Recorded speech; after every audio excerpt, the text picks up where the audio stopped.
ஆண்டாள் நாச்சியார் அருளிச் செய்த திருப்பாவை 13ஆம் நாள் பாசுரம்.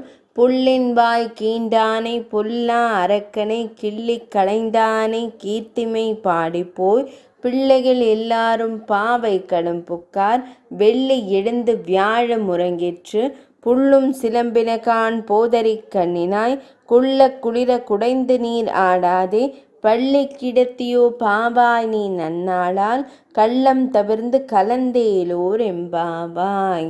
பொருள்: பறவை வடிவம் கொண்டு வந்த பகாசுரனின் வாயை பிளந்து அழிக்கவும் பிறன் மனை நாடிய ராவணனின் தலையை கொய்யவும் அவதாரம் எடுத்த நாராயணனின் புகழை பாடியபடியே நம் தோழியர் எல்லோரும் பாவை விரதம் இருக்கும் இடத்திற்கு சென்றாகிவிட்டது.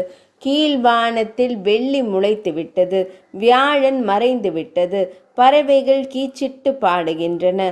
தாமரை மலர் போன்ற கண்களை உடைய பெண்ணே, விடியலை உணர்த்தும் இந்த அறிகுறிகள் தெரிந்தும் உடல் நடுங்கும்படி குளிர்ந்த நீரில் நீச்சலடித்து குளிக்க வராமல் என்ன செய்கிறாய்?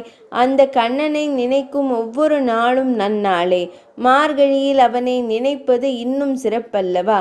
எனவே தூக்கம் என்கிற திருட்டை தவிர்த்து எங்களுடன் நீராட வா. விளக்கம்: கள்ளம் தவிர்ந்து என்கிறாள் ஆண்டாள். தூக்கம் ஒரு திருட்டுத்தனம். பொருளை திருடினால் மட்டும் திருட்டல்ல, நேரத்தை வீணடிப்பதும் ஒரு வகையில் திருட்டுதான். அதிலும் பகவானை நினைக்காத ஒவ்வொரு நிமிடமும் நமக்கு நாமே செய்யும் திருட்டுதான். வயதான பிறகு திருப்பாவையை படிக்கலாமே என நினைக்கக்கூடாது. அப்போது வாய் உளர ஆரம்பிக்கும். சில நேரங்களில் பாட முடியாமலே போய்விடும். புத்தகத்தை பிடித்து படிக்க முடியாமல் கைகள் நடுங்கும். அப்போது பகவானை நினைத்து என்ன பயன்? இளமையிலேயே பகவானின் திருநாமங்களை கூறி அவனது திருக்கதையை படித்தால் செல்வங்கள் நம்மை தேடி வராதோ? இதுவே ஆண்டாள் கூறிய இந்த பாடலின் உட்கருத்து.